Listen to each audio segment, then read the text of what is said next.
Hello, everybody, and welcome back to the Chilluminati podcast, H-Ween edition. Oh, yeah. Stop that. No. It's the H-Ween. Double H-Ween, baby. Happy Halloween. Get it? H-Ween? Double H-Ween. Happy. Yeah, just go out there and be like, yo, double H-Ween. Yeah, they'll know exactly what you're talking about. If you say double H-Ween to someone, they're going to kick your ass. Don't do that. Okay, this is the Chilluminati challenge, okay? TikTok. Don't do that. Head out there and wish somebody a double H-Ween and say it like that, H-Ween, because that's part of it. And get them to say, all right, get away from me. And if they ask you what the hell are you talking about, you direct them to patreon.com/ChilluminatiPod to get all the info that they need. Isn't that right, Alex? That's absolutely right, Mathis. And let This me is tell you shameful. something. As This is somebody who's shameful. benefiting directly from this Patreon, I got to say that it is a great investment This is into your future, shameful. because not only do you get 15 extra minutes of the Chilluminati pod every week, and I mean that. I mean, every week you get another 15 minutes beyond what anybody else gets to hear. And you get some of the best art that I've ever seen on the internet. I've been around. You know me. You know how crazy my public image is. I've seen some shit. Is your public image crazy? Everybody thinks I'm some kind of wizard. Here's what I'm going to tell you. I am a wizard, and it's because of patreon.com/Chilluminatipod, where you can become part of the Chilluminati yourself. So head on down there. Become a Chilluminati today. Yeah. Go check it out. We dropped the digital poster for October today, the episode that you're listening to. It's based on the gnome episode that we did with Dodger as a guest. It's great. It's called Know Your Gnomes. It's like a list of all the gnomes that we did and all drawn out and stuff. It's really cool. Go check it out. It's so fucking good. Go look at it. It's super sick. My gnome shirt is the same as one of my actual shirts. I mean, it's true, but all your shirts, I don't want to say all your shirts look the same, but they all fit a theme. Gnomes. Yes, Yeah. correct. All your shirts are gnome themed. All gnome themed. It's really weird. We're not I'm sure like a why cartoon that is. I'm like, I have the wardrobe. I got it from the Smithsonian for the TV show David the Gnome. After he died, cartoon. After he died at the end, I took all his clothes. He dies. Yeah, I got He his dies clothes at the end. Yeah. So sad. Just in case it wasn't clear, everybody, happy Halloween. This is your Halloween episode. Unfortunately, the way the schedules line up this week, next week, which would normally be the Halloween episode, actually misses it. We'll be missing Halloween. So we're going to do our Halloween this week, and then next week I'm not going to sit here dressed like a fucking Quaker with my buckles and my big tall hat trying to read you scary Halloween stories. It's true. That's exactly what he looks. It's exactly what it looks like. And at the $20,000 goal, we'll record it. Face reveal, $20K. Face reveal, $20,000 face reveal. Perfect. Doesn't matter that you've already seen it. You can Google it. You can Google me by name, but I'll give you your own. Come to a live show if we ever do those again. Yeah. Yeah. If the world ever allows us to. Yeah. Yeah. If we're ever allowed to do live shows. We are 1 year away. Last year was when we did our last live show. And we were like, that was so much fun. I had such a good time. That was super fun. That was my first time doing like a live show that wasn't at a convention. Very different feel. And shout very outs fun. to Apple Cider Donuts. That was a delightful little thing that I didn't know that I was going to get. Yeah, they're happening right now again out here. It's great. It's sturdy. I want that. Somebody it's give our it to me. third Halloween, boys. Our third Halloween together as a podcast. Seems impossible. Seems impossible. I know. We started this tradition. podcast 6 months ago, Mathis. What are you talking about? It does feel like that. It really does feel like that. It feels like it was a 6 months ago thing right before the outbreak of the plague happened. But Amityville. Amityville. There's actually 1 month in. It was actually 1 month into quarantine that we started this podcast. That's right. We've gone through 73 episodes since then. It's been a wild time. And as always, as is tradition for this podcast, we'll be reading your true stories for the special. And thank you to everybody who went over to the subreddit, dropped those stories. True in their world. Jesse requests that an asterisk be placed after true. Thank you. And, there's a final story. I gave you all boys the script, but there's a final story I left off because much like we started last stories, we'll be ending this one with a wild drug trip. Yeah, but I'll be reading it for all of you. If it involves Jimmy C, I'm leaving the show. It involves no, it does not. But also, I know this is the podcast. I don't know what people want. There's another artist out there who drew like a comic of like young Mythos and Satan, and somebody said they should make the young Satan also Jimmy C driving like a black Mercedes that says Utopia on it. I love it. I would love that. I want to make that comic. That fan art was so good. I want to make that a comic. I've asked them about pricing. We might see if we can make like a stretch goal to get like one special issue of like a Chilluminati themed comic or something. Oh my We'll God, see. that'd be so funny. I want to let you know the legend of Little Mathis and Satan has continued into Scary Game Squad, into other things we Has do. it We really? always bring up the fact that like at some point in time there was a little Mathis who was like, "Look, God will give me superpowers. Will you?" You think it was a one-time thing, dude? I tried that multiple times. That's what I'm saying. It's part of who you are. It is, and it didn't happen. I never became a Power Ranger. So let's dive into some stories. I'll start off today, boys. It's called "The Ghosts of Edinburgh Castle" by author or Reddit user Edgy Wedgie. You can always trust somebody with that name. Eddie Wedgie. Edgy Wedgie from Reddit. Author, Edgy Wedgie, King of the Britons. King of Edinburgh Castle. As most do, it starts by saying, so I'll start off by saying I don't really believe in ghosts or aliens or any of that jazz, but I'm completely open to the idea of them. I do believe there are unexplainable things that happen, and that's what this story is all about. I used to work as a tour guide at a tourist attraction in Scotland, the real Mary King's Close. That could be literally anything. I have I just by that name as an American person, ignorant person, no idea what that could be. It literally could be any tourist thing. The out real in Mary Europe. King's Close. That doesn't even seem like it makes sense together. Yeah, no, it doesn't to me either. Claimed to be the most haunted place in Edinburgh. As you say Edinburgh or is it Edinburgh? I don't think we can do You've it. gone to I England thought more it was than I have. Edinburgh. That seems about Edinburgh? Scottish, Is right? Edinburgh? Right? I don't Edinburgh. think any of us can say it without I sounding think like an Mathis, asshole. you definitely should call it Edinburgh from now on. All right, Edinburgh, definitely. We ignore the H at the end. Just go in Edinburgh. Edinburgh. Yeah, that sounds the right. most Remember to haunted leave a place 5-star in- review on iTunes, guys. Please do. We're almost at 1,400.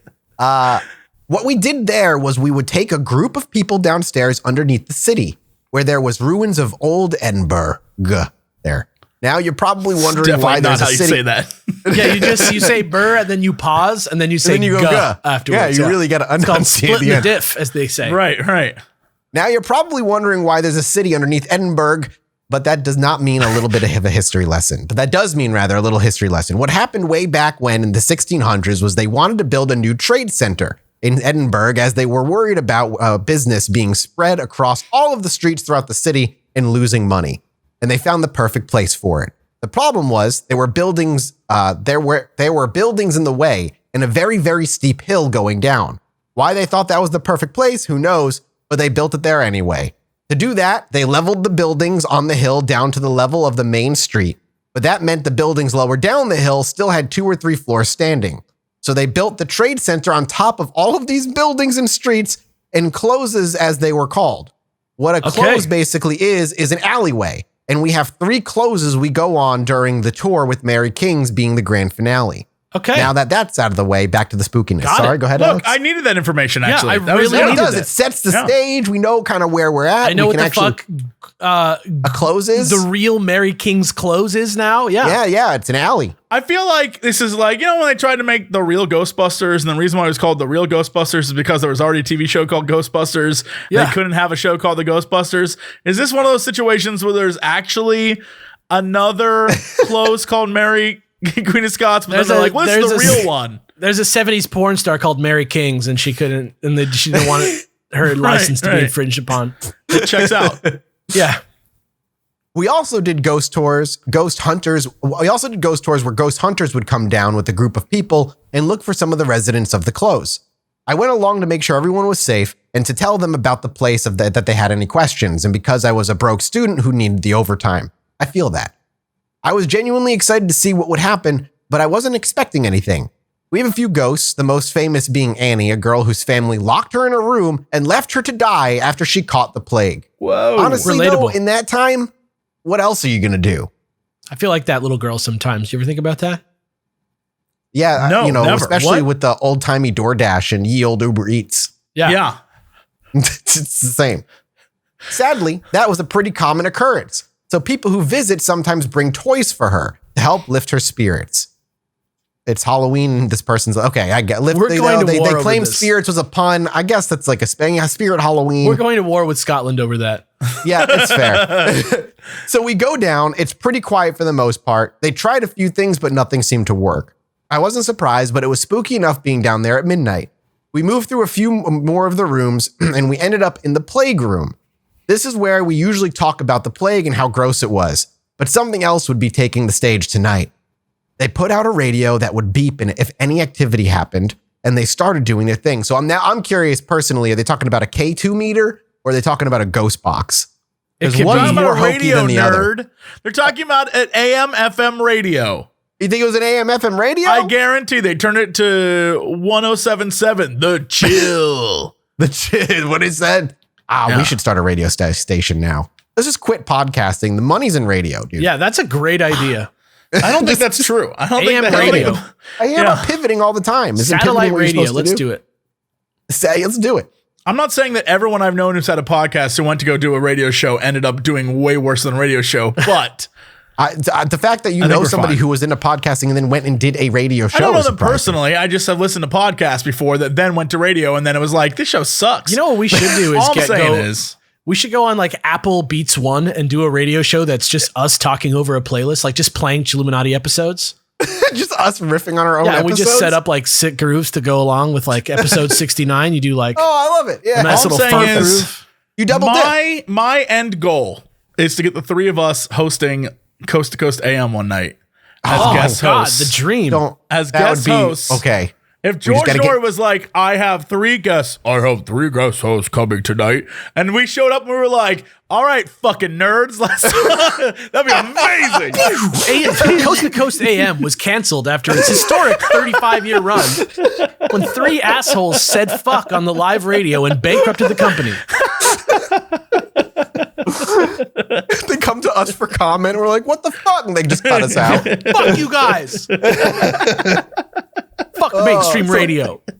So this ghost hunters, this person was really into it. It all seemed pretty stupid to me, but I was still hoping for something. They eventually gave up and we sat around for a little. And that sounds like a typical ghost hunting adventure. Absolutely. Yeah. You give up after a while. That's everything that drinking. I do, actually. Yeah, except for this podcast. You haven't given up on this yet. I could do it while sitting. That's true.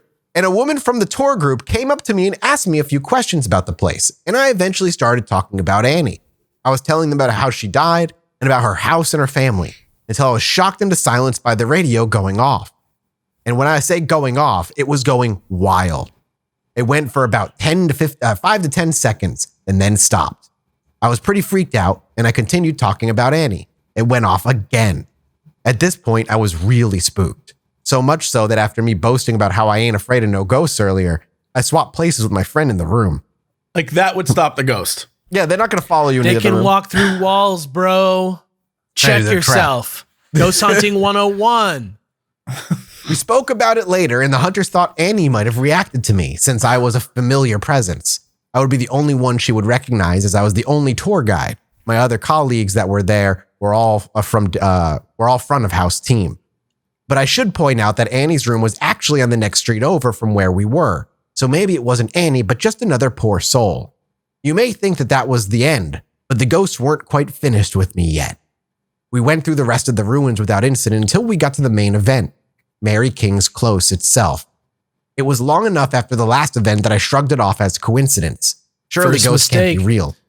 That was it. That's every horror movie protagonist's first mistake. Never shrug it off. That's the only way to survive. It's not like I even saw anything yet. I was stood about halfway down the close with people scattered further below me. I turned my head to look towards the top of the close where a real dark doorway sits. We have a button we can push to show a reflection of a ghost in the doorway. Wow, way to admit that you rig your ghost tours. No way that's like for a fake, right? They just said, well, we have a button we can push to show a reflection of a ghost in the doorway. Like, and ghosts and guests have seen, press this. You know, I hope that's what it is. I thought for a laugh I'd push the button, see if anyone got spooked. I got a good laugh at a few reactions until I told them it was me, and they went back to ghost hunting. I looked up at the doorway again, but this time it wasn't pitch black.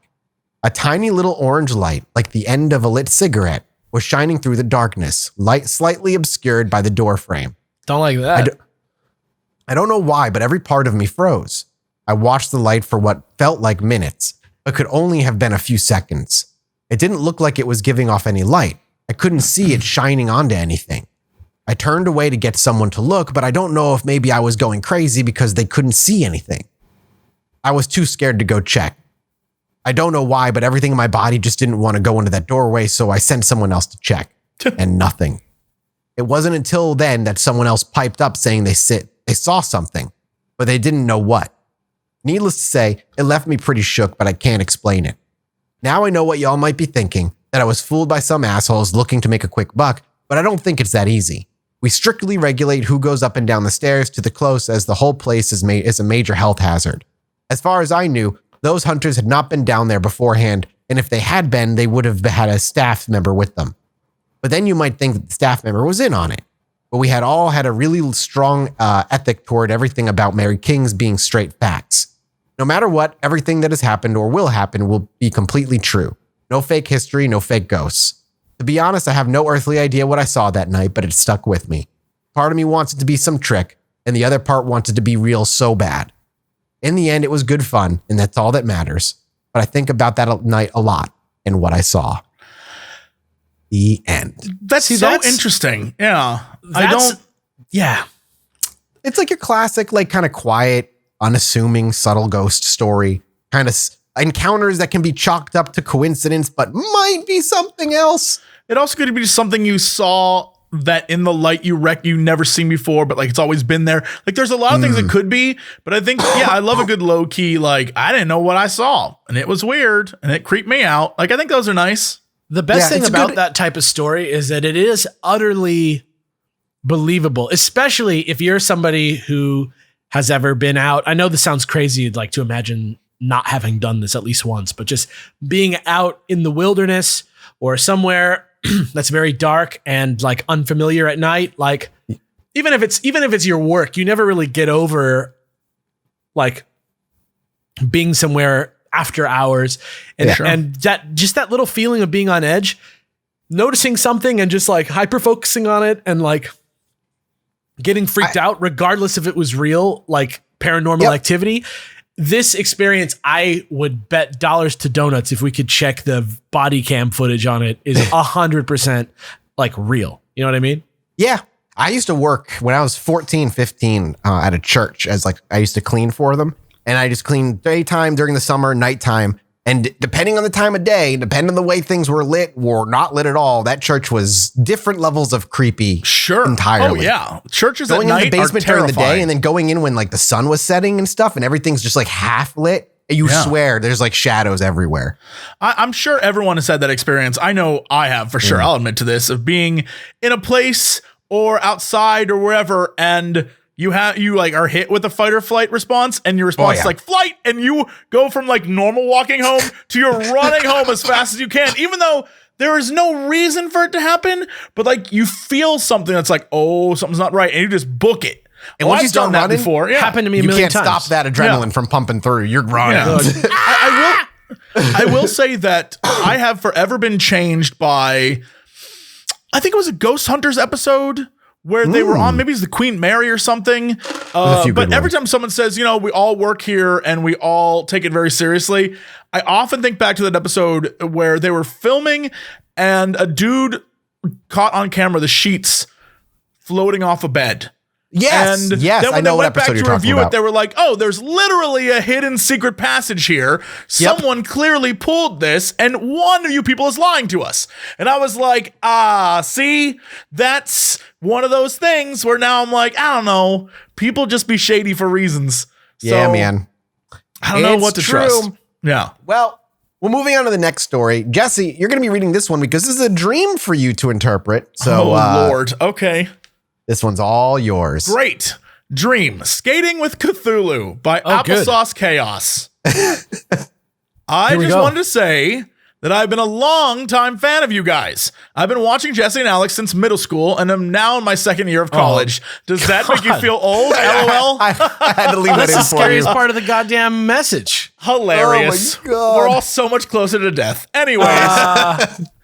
I've been having a hard time sleeping lately due to stress from current real-life events and from college. I've been taking melatonin sleep aid gummies to help look, so have I. I'm on that train. To help me get some more sleep. And let me tell you, those suckers knock you out fast. That's why they're good. The other day, I woke up really late and had a very stressful day from trying to complete many assignments. And since they are all currently online right now, it makes them unfortunately more stressful. I decided to take 3 of the gummies, which it recommends only 2. I only take 1, and I reckon I'm bigger than you. And I was awake for one moment and then out the next. I can imagine just sitting at a desk. I feel fine. Look, I've taken 2 edibles at once, and I know that was a terrible choice. 2 edibles at once? Oh my God, I'm sorry. My world was like, whoa. Yeah, no thank you. So I learn your limits, kids. That's all I'm going to say. The next thing I knew, I was in my high school and I was watching a monitor in the hallway that said some of my classmates were on a space trip to the moon and everyone was excited. And I thought to myself, wow, how come I didn't allow myself the chance to be on that trip? I proceeded to go to class as they said morning announcements, and we got an emergency announcement that the spaceship our classmates were on blew up and they all died. Jesus Christ. Everyone was shocked. And the only thing I thought was, wow, they didn't even get to do that once in a lifetime opportunity. It felt pretty selfish to say.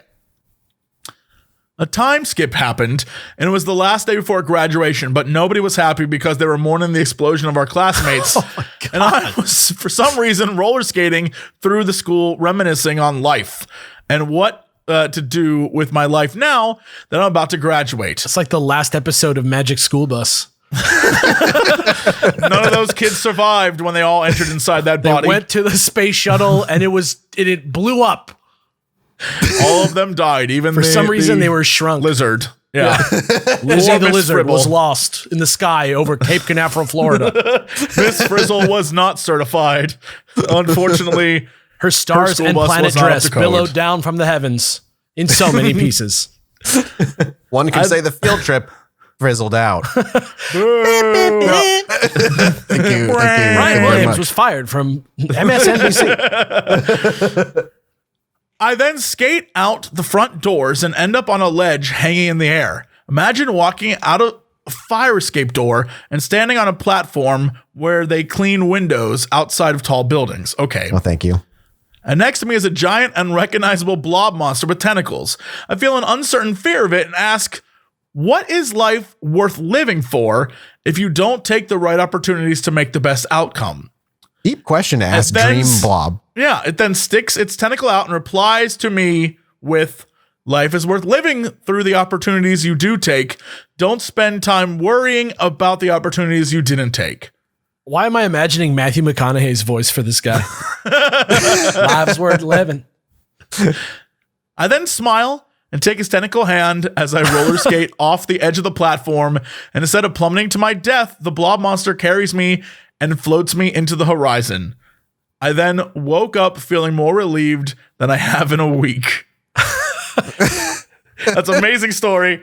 I love this. Okay. So first off, just dream interpretation from the beginning. You shouldn't take 3 sleeping pills. I like that's the message again. Overdid it on the gummies.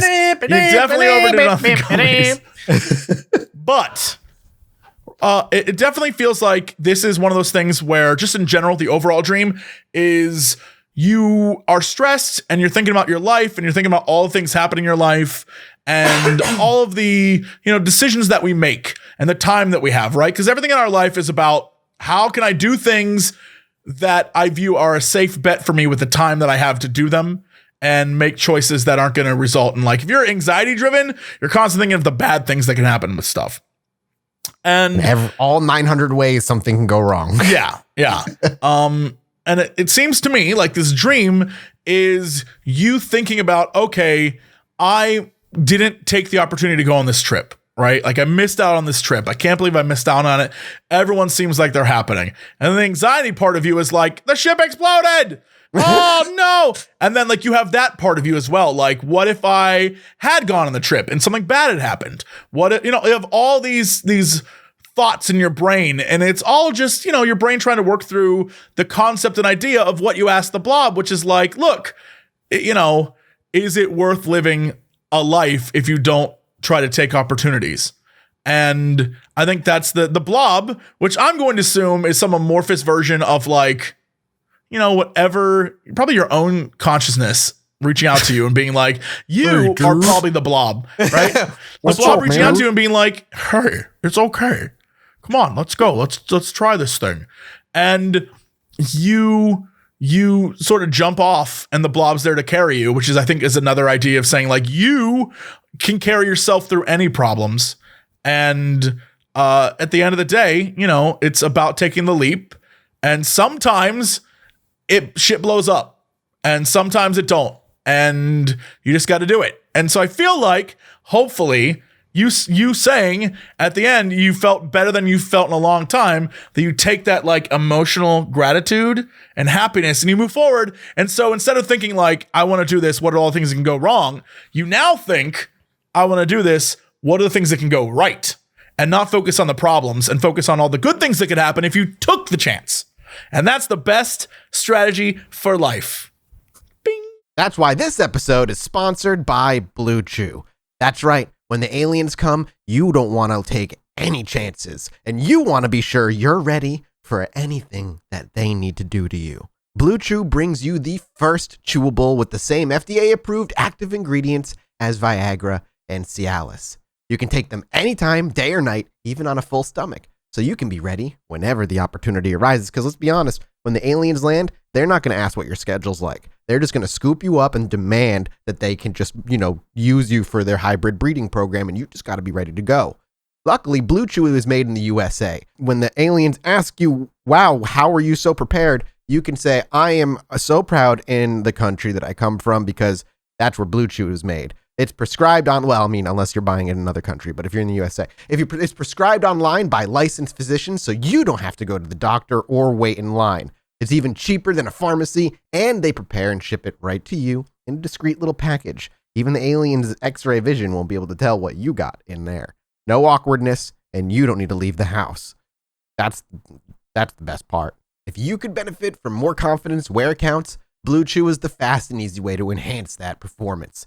Right now, we've got a special deal for our listeners. Visit bluechew.com and get your first shipment free when you use our promo code CHILL. Just pay $5 in shipping. Again, that's BLUE chew.com, promo code CHILL to try it free. Blue Chew is the better, cheaper choice, and we thank them for sponsoring the podcast. And remember, when you support our sponsors, you help make this podcast possible. So please be sure to use our promo code CHILL at bluechew.com. Honestly, though, like the thing is, like, as somebody who suffers from severe anxiety, the concern and the worry about things exploding is like can be paralyzing.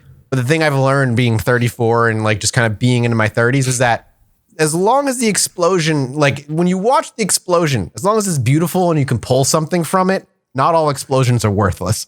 There's always something you can learn, right? Yeah, you just have to accept that at the end of the day, you only control the choices that you make. Mm-hmm. And you only control your reaction to things. Like, stuff's going to happen whether you want it to happen to or not. And you will have no control over it. If you learn anything about this show and space and time and the universe and all the things we talk about, most of it, you have no, if there are aliens, just think about this. If there are aliens that are running the show, you have zero control over that. And there's nothing you can do. And I don't feel so much better about life if they were like, aliens have been secretly controlling the world for thousands of years. I'd be like, sweet, I can stop worrying and just be a stupid human. Let's go. But even then, you have to do your daily stuff, right? Like, no matter what, there's so many things that can possibly go wrong in a day. And yet somehow you're still cruising along. So all I'm going to say to you is control what you can control. Focus on how you respond to things, and that's how you maintain a positive attitude. Is just be like, look, today sucked, but tomorrow's another go around. Let's do this thing. You know, tomorrow maybe the ship won't explode. Maybe tomorrow Frizzle will come back and everything will be good. You know, just nothing fucking matters. Just get on the goddamn space shuttle. Even if you do blow up, at least you were on the fucking space shuttle. That's really it. That's exactly it. Haven't you seen Interstellar? No, actually. You could go back. Oh, never mind. I was about to talk about it. Mathis.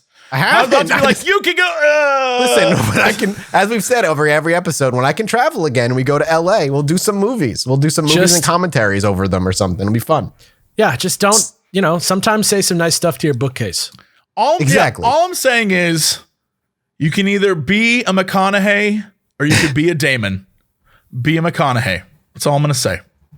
But Damon pooped to make potatoes. All I'm saying is you can. No, Bring him I'm talking home. about Interstellar.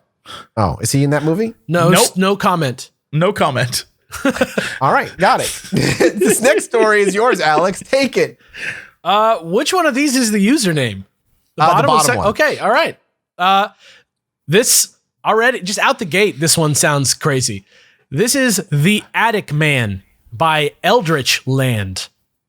Ready? Here we go. Attic Man in Eldritch Land.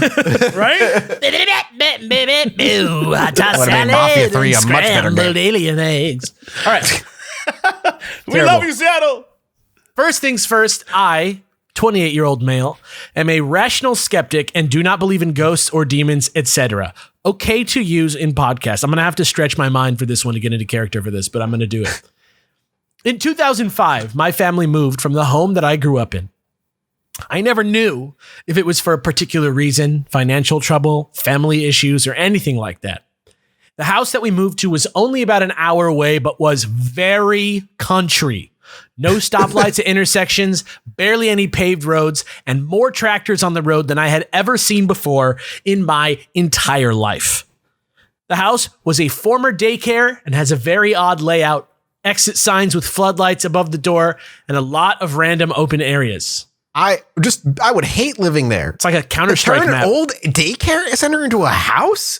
I guess. But I mean, still have to be fair, a lot of daycares used to just be fucking houses. At least in LA. fair. At least in LA.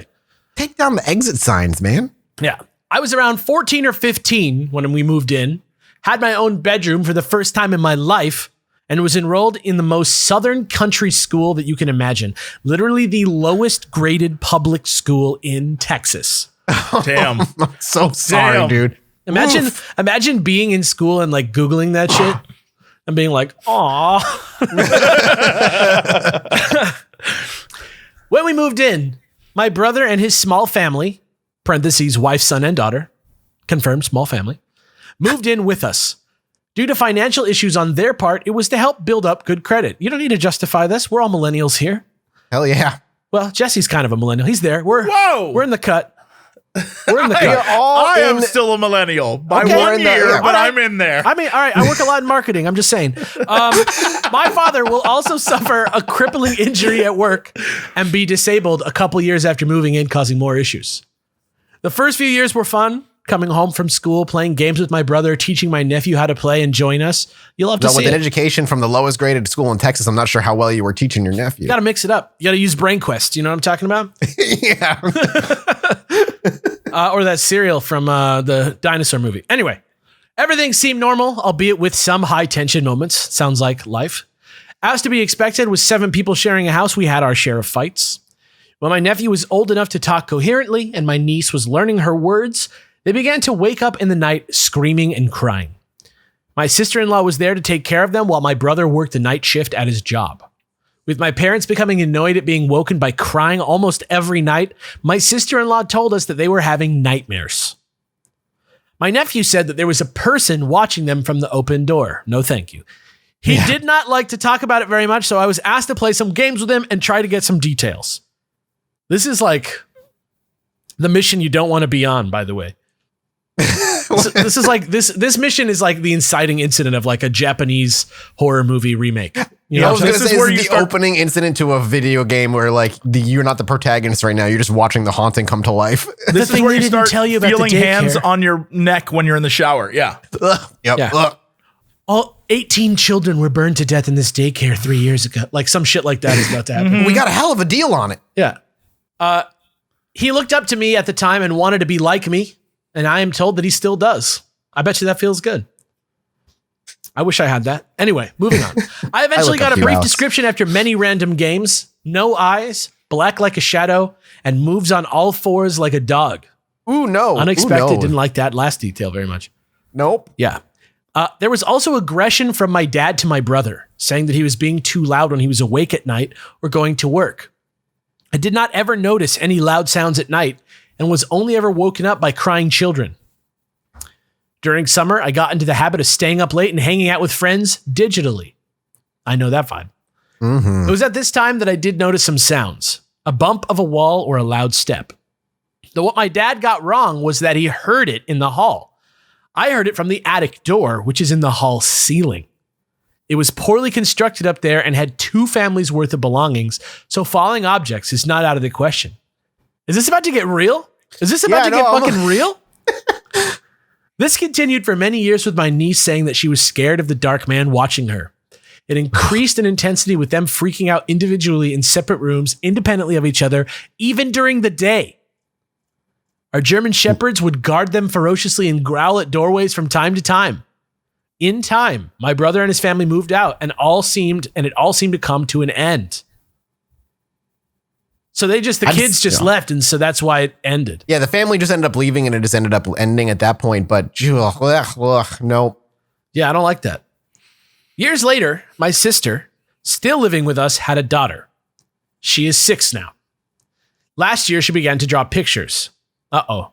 I know where this is going. Standard flowers, suns, fields, etc. When she was asked to draw me, she drew me, but with an extra. There was a tall, long-limbed figure, all black, with no eyes, just behind me. She would draw pictures of this figure that I at first thought was Slender Man, though a 5-year-old who has not seen YouTube yet would not know that yet. She always slipped them under my door for me. Don't like that. No. This is like being in your own Japanese horror movie. Yeah. When I asked why, she said it was because he was always watching me and following me. That he crawled from the attic and into my bedroom. And that he watched me from the cracks of doors. Okay. Oh, God. I put this aside for a while because kids are creepy anyway. Very true. But maybe my other niece and nephew had told her. But when I brought this story up to friends, they said that was the scariest thing they had ever heard.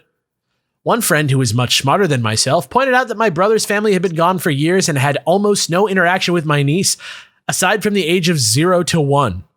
So she would not have had the same details that they did so long ago. Now I live with this attic man behind my shoulder, I guess. This inspired me to write a short story in a horror compilation, parentheses, Fever Dreams, based on the experience called Attic Man, based on where he crawls from. Yeah, I got it. Although I don't believe that there is some kind of ghost or demon following me around, everyone else seems very unsettled that 3 of these children, plus one of their friends, all say that there is a dark shadow man that crawls around this house. Honestly, I'm with them.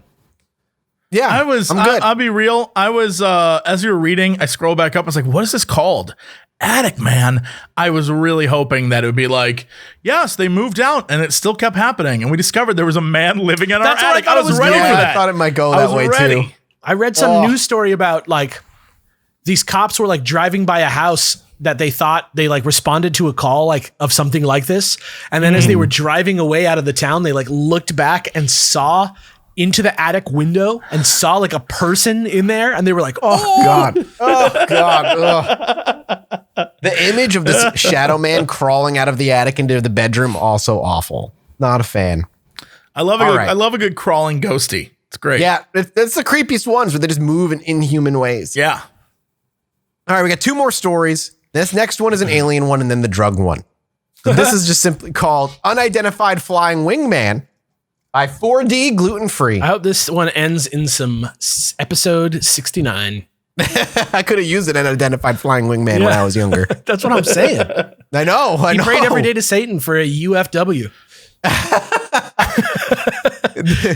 This is my second story that he's posted here. First being about his experience with night terrors back when he lived in an old basement. But today he'll be talking about his UFO experience when he was living as a young adult living in a military barracks.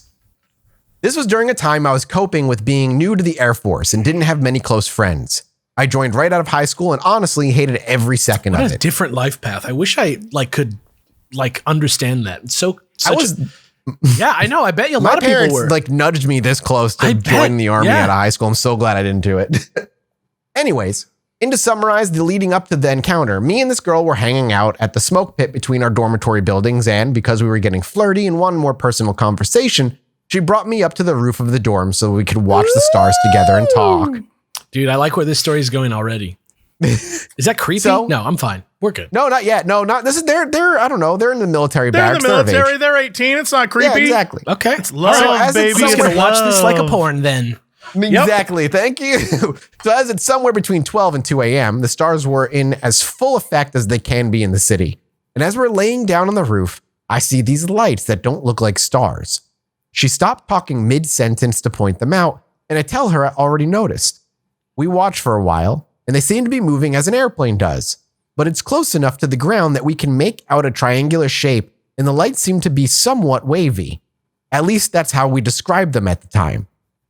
We're at an AETC base, meaning the mission is to train as opposed to a mobility or special forces base, for example, and they've never sent off anything other than a helicopter or transport plane. The local airport is small and would not have had a plane this large or in this shape.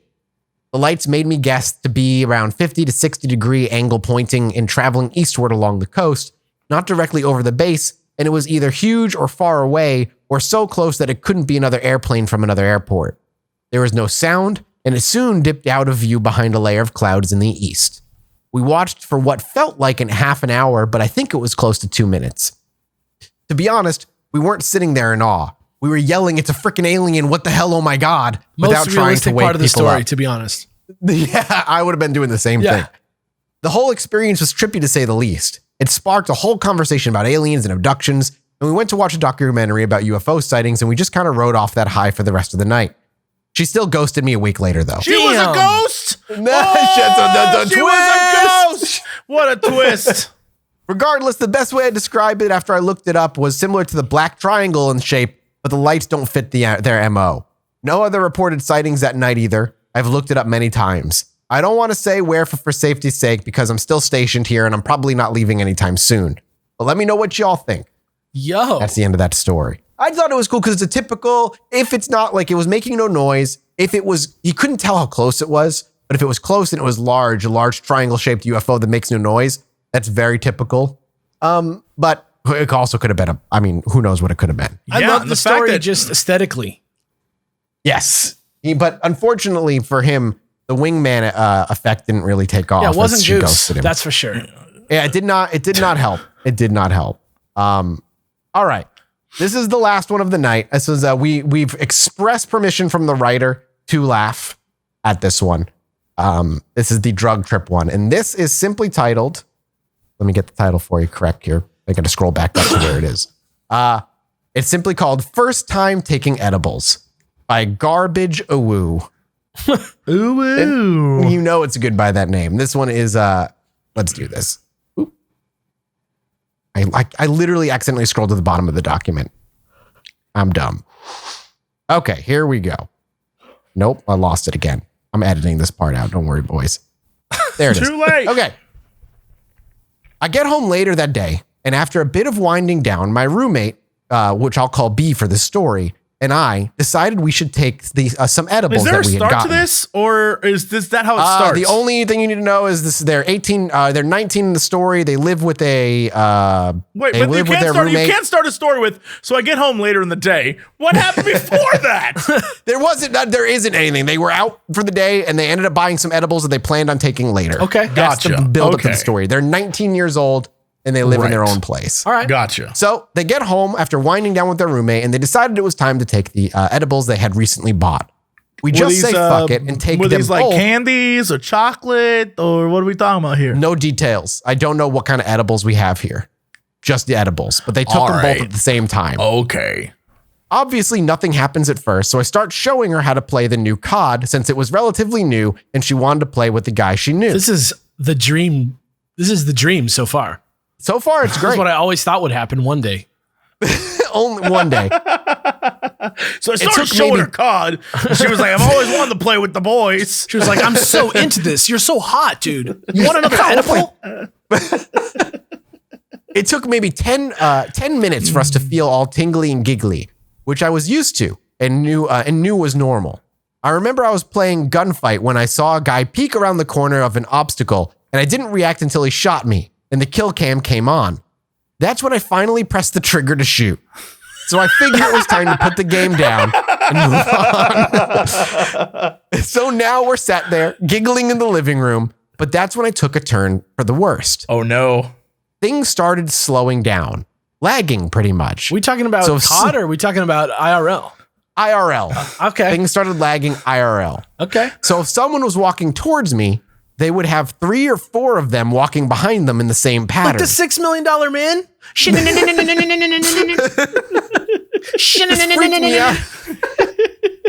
This freaked me out a bit and made me uncomfortable, but I just figured I was too high and waved it off.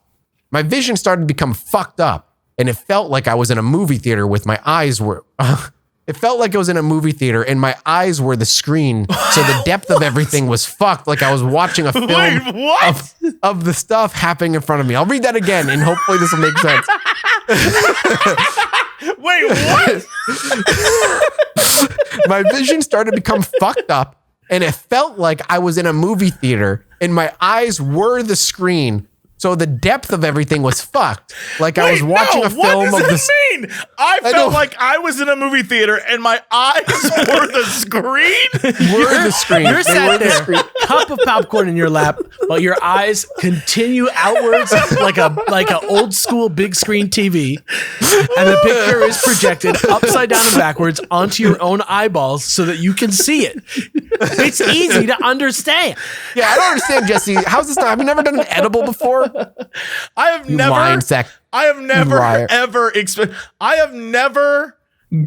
that high. If this has never happened to you, you have never done drugs. I'm just kidding. I've never gotten that high where I've been like, and then space and time revealed themselves before me, and I saw the infinite void for what it was. Don't worry, boys. This Instagram story filter has an ending and a twist.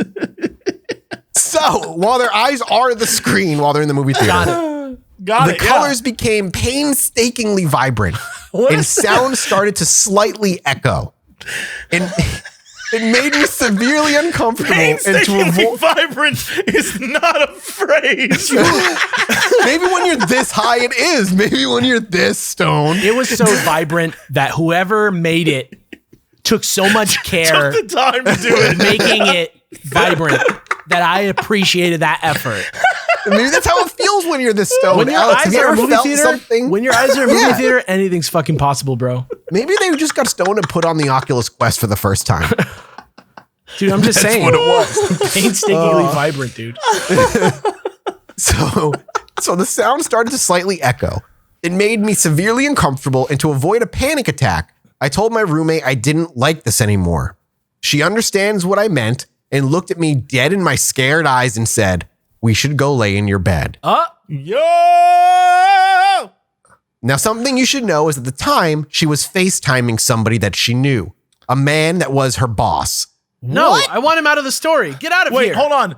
During this event or just in general? At some point after they were done playing video games and they were hanging out chilling, her roommate called their 27-year-old boss from the store that they worked on. It was just hanging out with them. Dude, it was just hanging out with them, FaceTiming Beginner weed tip, okay? There's a few of them. Don't call your boss. Don't fucking do edibles and call your boss.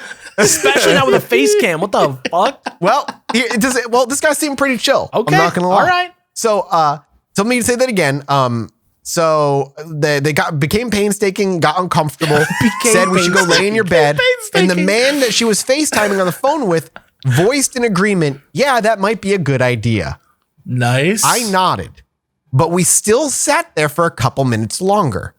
I was trying to calm myself down. Obviously. Right. Yeah. I was trying to calm myself down when B, my roommate, once again caught my eye and repeated, "We should go lay in your bed." In the exact same tone, the exact same way, with the exact same movements.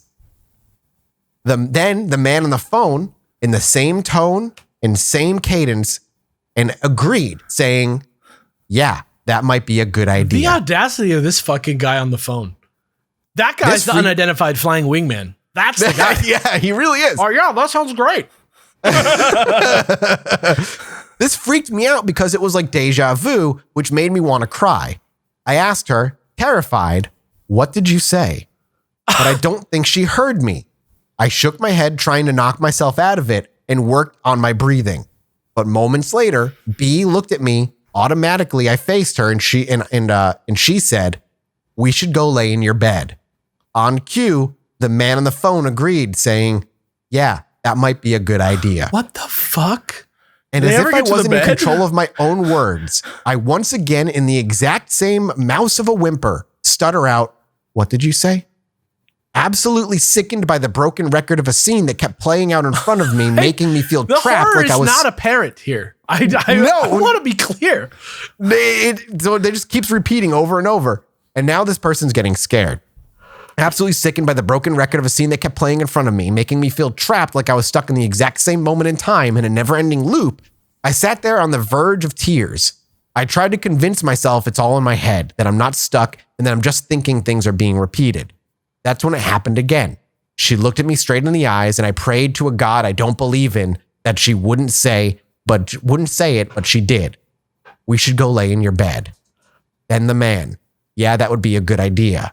And then I whimper, "What did you just say?" It was out of my mouth before I could even process it. The feeling of impending doom dwelled on me as I thought about a future where this shit looped was my life forever as some sort of hell. David After Dentist Part 2. I acted without thinking and slapped myself to make some sort of drastic difference in the timeline, then screamed for it to stop. I covered my ears and buried my head in my knees. With the colors moving around me and the echoing and repeating, it was all too much for me to bear. Edibles? I thought for sure I was going insane. Marijuana. Edible marijuana. I'm starting to worry that maybe, like, is this one of those, like, I also take this medication as well? Well, is this like one of those stories? Boys, there's a twist to the end. There's a twist to all this. Okay. B finally came over to me and picked me up off the ground. What? The next thing I remember is being in my bed. I was sitting there trying to calm down. I knew I was just too high and just needed to sleep it off. B left my room to get me food, and I was sitting there blinking the whole time because if I didn't, my vision would sink back into my head and it felt like I was looking out a window. That's when the fucking voices started. What? I don't know if it was my own thoughts or actually something else, but they kept telling me I was gonna die. I started humming to block it out, and I'm sure I looked like an insane asylum patient sitting on my bed, rocking myself while humming and blinking. What? My roommate walked in, which got me to stop and focus on her, but in the dark doorway behind her, something caught my attention. It was just past her shoulder. I could see eyes. Not red glowing eyes, but just human white and veiny eyes, rather, not vainly. Veiny eyes staring back at me. Of course, I fucking screamed. I mean, what the fuck? Who wouldn't? I grabbed my bat that's next to my bed. Yes, I have a bat. B gave our apartment key to a dude from Tinder, and I got a bat because of it. And I hugged it for dear life. Dude. B ran over. Well, go ahead. Sorry. I'm just like, this has to be like fucking mushrooms or PCP or some shit. B ran over to me and started telling me it was just her and she wasn't here to harm me. I knew it was her, but she didn't realize it was that what was behind her that scared me. It looked at the open door into the dark hall again, and they were gone. But the more I stared at it, it felt like I was getting sucked into it and pulled out because of my weird vision that was happening. It's like in the movies when they zoom in while pulling back to the camera. And it was like that, but it was me in the black void. I know exactly what you mean. Yeah. I snapped out of it when B ripped the bat away from me, startling me, which I'm grateful for because I don't know what would have happened if I was sucked into that void. There was no void, bro. I told her to shut the door and she did. She then handed me a box of Cheerios and I stuffed them into my mouth. This is like a comic book. There's time passes between sentences. My thought process was that if I ate more stuff, it would soak up the weed into the food like alcohol. Kind of works. Don't judge me. I was desperate and fucking high. I don't. Kind of works. After a bit, she was about to leave as I continued to rock myself back and forth on my bed, blinking and humming. She told me to lay down and sleep and it'd all be over soon. Somehow her echoing words processed in my brain and I curled up in the corner of my bed, facing the wall and closed my eyes. For some reason, the colors still vibrated in the back of my eyelids, so I kept them open, staring at the wall, still blinking. This is not marijuana. There's no way. You did acid, bro. There's no way. These are weed edibles, man. Come on. No, false. She left and she turned off the lights. At first, I was like, fuck it. I'll stay blinking and humming till I passed out. But then it was like I felt the chemicals moving and pulsating in my brain. So in order to nullify it, I tried to disassociate. I once again thought I was going insane, so I laid there crying, hoping for the best. Zoned out to fuck, trying to get to my happy place when the place I go when I panic. I then noticed I would be holding my breath and my chest would get heavy like something was pushing on it. I zoned back in to my senses and they kicked back up. I felt the chemicals rushing in my brain and I thought I was going to have a damn aneurysm, but then I noticed a black static looking thing come out of the wall in front of me. What the It covered my mouth and my nose and another one went through my chest. Where I thought I had strong weed. You got that California shit. I just like I don't even know where the boundaries are anymore. Maybe you just need to take a tolerance break and this is like the shit you'll feel. No, there's no way this is I've never weed. been anywhere like this. Neither have I. No way. I sat up, which didn't do shit for my head or vision, and I started panting. I would be traumatized by this. Yes, well, to get, they didn't get traumatized by this experience. I don't doubt it. I think it was one of those things where you're half asleep but also awake, so your dream or imagination slips into real life. But either way, I was fed up, I was full on hyperventilating, and I yelled for B. She came in letting demons come in with her and turned on the lights, and I screamed at her to call the cops. What? Of course, like the great friend she is, she didn't. She tucked me into bed and gave me one of my stuffed animals and laid next to me to sleep. I kept begging for her to call for help as I generally thought I was going to die, whether it was from forgetting to breathe, to having my heart just stop from panicking, or my brain just popped because of all that chemicals that were rushing through it. And that felt like it was about to happen at any moment. Finally, I gave up and just laid back in my position, laid back in a position, this time with a pillow blocking the wall. I laid there with my eyes open and zoned in. Colors still blaring, noises still echoing, vision still fucked. How much time has passed? It doesn't sound like much time has passed, but I don't think they know. Yeah. And if I laid there for too long and moving, the walls and bed would start melting, peeling away to reveal horrid images that I barely remember behind it. I think I suppressed some of the images in demons, or I'm just forgetful. I don't know. But I still had the occasional voice telling me I was going to die. Can you imagine laying there and your walls and bed melting to reveal demons behind them? Not on pot. Like, what the fuck? You're obviously like not on pot, but just on anything, Alex. Any of the drugs and Jesse that you guys have done in your life, I've only done weed. Have any of them given you like potential melting walls and visions of demons? Yes, No. but much more psychedelic. Much more psychedelic drugs than pot. What was this? Like shrooms and stuff like that can cause dissociative hallucinations. I've never done shrooms. I couldn't tell you. There you go. I have thought I was in a different reality before. Like that happened. Oh yeah, I thought I was an equation like this morning. I was just chilling there thinking about math, dude. Yeah, you broke yourself down and realized you were the result of an equation. Yeah. And then you 3D printed yourself. I've never like typical weed stuff. I have been given acid, and that was a weird trip. Like I thought I was Acid in my own bed and wasn't in my own bed. Acid is real. Yeah, like that was, and I'll never do that again. That was like, no, I'm done with this. But weed, the only thing that's ever happened is where I've been like, my body feels fuzzy and I feel like I'm kind of outside of it a little bit. Like that's the extent of that. I've never been like, I am the universe and the universe is, I've never This had sounds that happen. like the type of drug that you can only get from like a doctor. Like this sounds. Yes. Well, yes. the vision's going to get even more fun. This is there had to be a drug interaction. Like there's something else you had taken that day that messed No you up. spoilers, boys. Not till the end. I laid there suffering until I felt my skin getting itchy. I looked down and saw tiny bug beings tearing at my skin. Bug beings? Not bugs. Tiny bug beings? bug beings. I tried to tell myself it wasn't real. I tried to ignore them, but I couldn't. The pain of having my skin peeled was too real, and I yelled to B to call someone. This is meth. Be out there being a hero. B is a hero right now. Shout out to B, the one true OTP. She finally did call someone. The one My mother. true pairing. Oh, Yeah, that's right. no. B then laid next to me and kept telling me things that were real. Louie, her dog, was real. She was real. The bed was real. You don't know that. You don't know that. B could be So lying you to can't you. be saying that when you're in the middle of a bad trip, though. You can't You be don't like, know that. Maybe Oh, I would have been that the guy bed who's is like, real. you don't know B's real, dude. You don't know that. This you could don't be know a shit, ghost man. trying to kill you, brother. You should be. You better be watching out. I might be. Watch out, Yeah, you should bro. be watching out. I might be your own hands. You might. Don't choke me, bro. Don't choke me to death. I What if we all continued just to got lay naked, there. bro? What if we all just got naked? No secrets. No secrets, No secrets bro. among friends. Tell me here, everything, boys. buddy.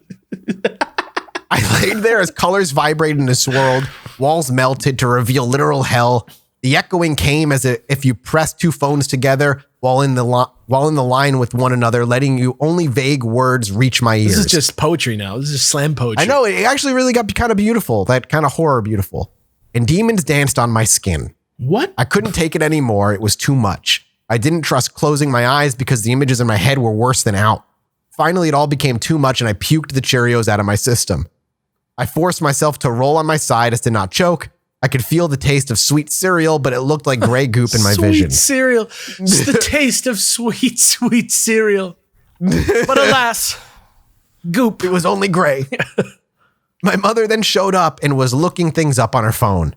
She saw that weed couldn't kill you, so no matter how much I begged, she didn't call anyone.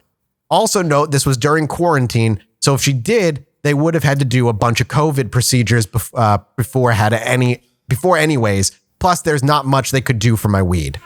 My mother then laid next to me, rubbing my back as I cried for help. Oh my God. My eyes closed as to stop the melting of the room and deciding, despite the images in my head, if I kept my eyes closed, I'll eventually fall asleep. If my mom showed up, I would be fucking freaking out. That's like the last person I would want to see. Well, it gets better because then they begin to feel themselves melt away. Quite literally. Quite literally. As if my skin was melting off of my bones. Quite literally is not the phrase. Yeah. Well, No, are it's you the not. senator from X-Men? No, but that's what they said. Quite literally, in fact. They said, I felt myself melting away quite literally, in fact. But that's not, unless you were melting, that's not what happened. Did you melt off your own were bones? you actually melting from your bones? It was painstakingly literal. I had to constantly move or grip myself to keep myself together. At the time, I thought my eyes being closed would be for the better, but if it only made it worse. That's right, I'm not even close to done. I started feeling like my teeth were falling out, and I clenched them to keep them in. I don't know how long I stayed in this position, curled up trying to keep my skin from melting and my teeth clenched. 4 days. Laying in my own puke, but eventually I started to float out of my body. I could see myself laying next to my mother, as if I was a ghost, and I truly thought I had died. I'm never smoking weed again. I may have too, but I'm not sure. But this scared the ever-living hell out of me, so I screamed, which shot me back down into my body, and I sat up screaming. I opened my eyes, and in the dark, I saw all types of humanoid figures around me again, with human eyes just staring at me. Some in the shadows, some scraping at the windows by my bed. But my mother sat up to look at me, and I saw her, but not her eyes. I screamed again and shoved my face back into my pillow and stuffed in the stuffed animal I had by my side. I'm not sure what my mother did, as all I could hear was infinite echoes, but I did feel a hand on my back. I laid there sobbing, begging for help, when the fatigue finally hit. Soon enough, it felt like I was being picked apart particle by particle and being drifted away. It's what I imagine it to be like being when Thanos snapped. I didn't dare open my eyes for fear of what I would see as I felt myself disappearing. I once again begged for help, but it didn't come, and that's when I decided I was better off dead. I let myself disintegrate, telling my mom I loved her as I slipped away into nothingness. What the fuck? I wish this is how it What ended, happened? but boy, Is this just Stop, literal? You can't just say, I wish this is how it ended. I wish this is how it ended, but boy, do I have a bit to go.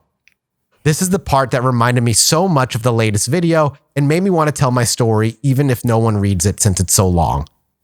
I disintegrated, piece by piece, until I was just a conscious, just a mind in a void of nothing. I didn't know anything. I didn't know about existence. I didn't know who I was or what I was, or even had the conscious thought to think about those questions. How do you I was just What do and you I was experience just- this as? How do you I look was back just- on this? This sounds like ego death, doesn't it? Yeah. Yeah, it sounds like you're It having sounds ego like death. you went to the jungles of South America and like Yeah, took had some fucking ayahuasca. ayahuasca and lost your own mind. You took I some was fucking just a frog thing. shit and just like ran away. I was just a thing in a void, no purpose, no thought, no feelings. To be honest, it was nice. What? Okay, I really just want to know, like, follow-up question to this author. What do you think of when you think of this time? How do you experience this memory? I just want to I want it to be laid out to me. I don't know, man. How could you have none of those things and be like, this was nice? I don't know. What concept I of yourself remember- do you have to decide that it's nice? Whatever. Maybe I don't. Man, the silence would probably be nice for a little bit. You know Even what? not It's like that knowing who you droid in are. Star Wars who was like, finally, some peace. And it was just floating in space. The Alan Rickman This droid? Yes, the Alan Rickman droid who just wanted to be left alone floating in space. Yeah. Exactly. Now, I remember it was cold, but I didn't have a word to describe it. I'm not saying I forgot all these things. I'm saying they simply didn't exist to me. After a bit of this, I suddenly got the realization that I was something. And it felt like it was constantly at the tip of my tongue, but I couldn't figure it out, so I thought harder. Trying to come up with something, anything. Did I he remembered recreate his own lines. body? Yeah, we'll find out. Then how I remembered lines, and then how those lines would make shapes. I got memories back and would replay them in my head, but use shapes to play them out. I don't remember what the memories were, or how I even played them out in my head with fucking shapes, but that's what I You did. invented fucking PS1 is what you did. I then reconnected myself to one of those shapes and replayed memories in the first person, but again using fucked up lines in a general and vague way that was apparently shapes. It's more like the Vectrex. I'm instead of the PS1. I'm imagining now like super hot. Yes, know what I'm talking yeah, about? yeah, a little super hottie. Yeah. Soon after I added color. No shading, no details, just basic color to the weird outlines. I continued the ladder, adding more shapes and more colors until for some reason I remembered what legs and arms were. I still had no idea about people or things or anything. All I knew were shapes, colors, and for some reason legs and arms. So we're talking Here I about was- rectangles with human legs and arms walking around? Yeah, like weird amorphous like shapes with lines. Here I was, just a weird colored shape with arms and legs. Like a replaying Tetris memories block of with other- arms and legs? Yeah, what? Like a Tetris block, but with arms and Yeah, legs. like a Tetris block with arms and legs.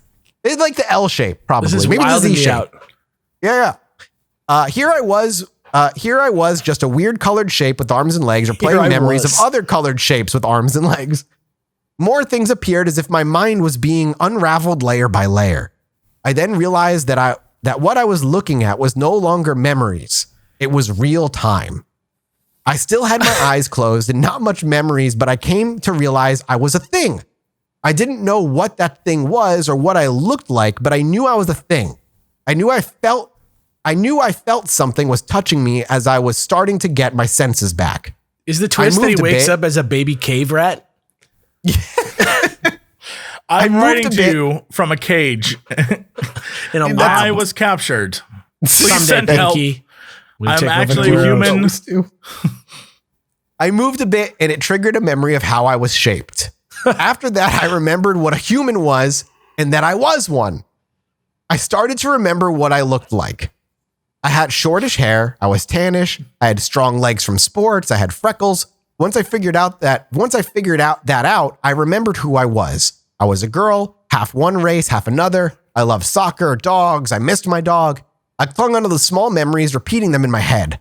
My birthday, what I like, what I hate, what I looked like. Finally, as if it was someone slapped me in the fucking face with a picture book, my memories came crashing back to me. Literal images of the night appeared in front of my eyes. Most of them I didn't even remember seeing. It was as if everything that had happened when my brain was self-destructing finally processed. B taking me back to my room, her giving me water, throwing up, throwing things, my mom coming in, screaming. It all slammed back into my mind at once. I instantly felt relieved. I knew it was finally over. I got up and took a bath to calm myself. I had to keep reminding myself that everything was real and I was safe. I went back to my room where my mom had already redone my sheets, bless her heart, and I fell asleep as she told me what a disappointment I was. Oh, what a good one. That's why you don't call your mom. Weed tip number 2. Don't call your boss. Don't call your mom. Those are the 2 tips. Yeah. Unless your mom and your dad are also weed people. Even then. Because then they can tell you it might not be weed. Even they'd then. still be like disappointed. Even then. Yeah, disappointed. You can't handle it, disappointed. You know what though? Oddly similar to the other stories. Yeah, it's all ego death, I think. It's all that breakdown of who Get to the twist. Here we go. The next day, she drove me home because I was scared out of my mind of everything, scared the feeling would come back.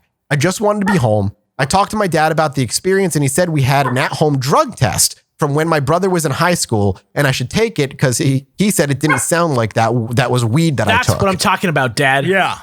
Yeah. Dad gets it. My father grew up in a not so good area as he and his family was a refuge. They were refugees from Vietnam and had no money. Apparently, he's done weed and coke. He also told me that it's okay and that everyone tries something now and again, which I'm really thankful for since my mother said good dad. Yeah, now and again. As a snack, you're gonna as a try treat. things.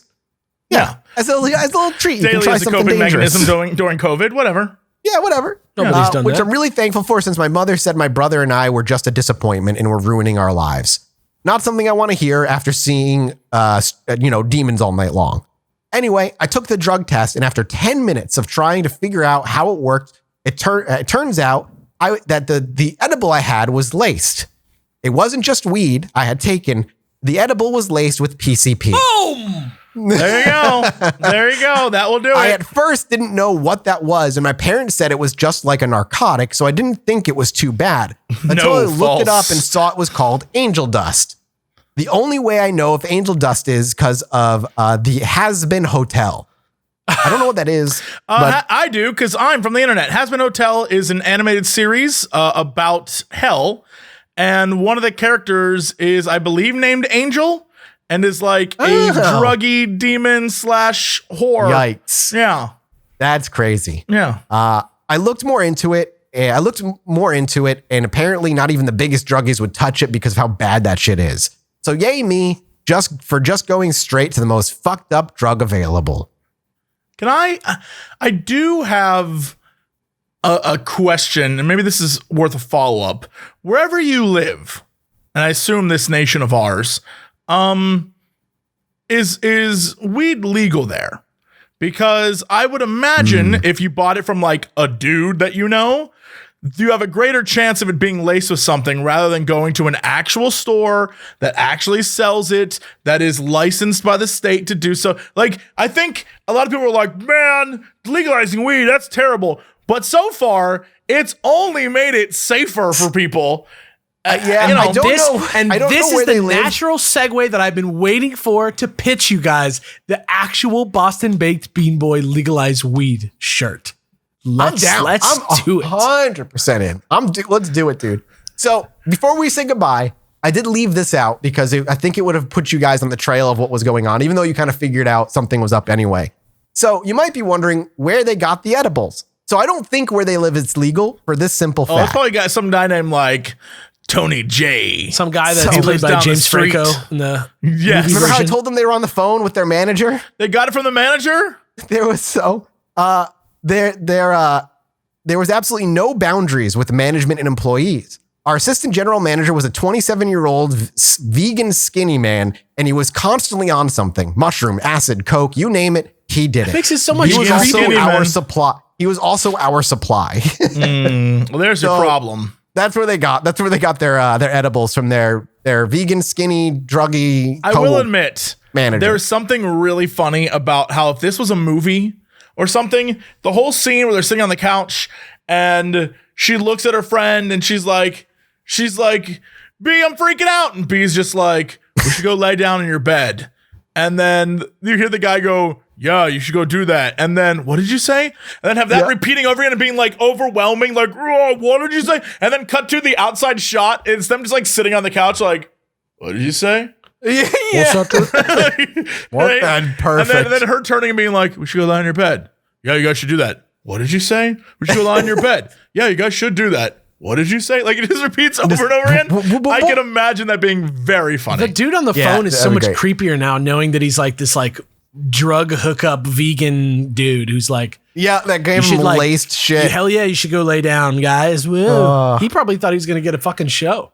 Here's the thing. I think he did. I thought we were going to get a show. So, you know, am I a creep? No, I'm an avid fan of shows. You're an active reader. You know what I mean? You're participating in the story. Yeah, I'm no creep. I just thought, you know, who knows where the story's going to go? I'm open to anything.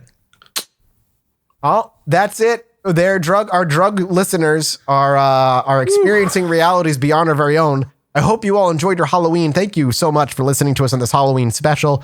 Enjoy your Halloweens. I know it's in a few days. Be safe. If you're out there, continue being a good friend. You're doing it. You're doing the Lord's work. Yeah, continue being BB.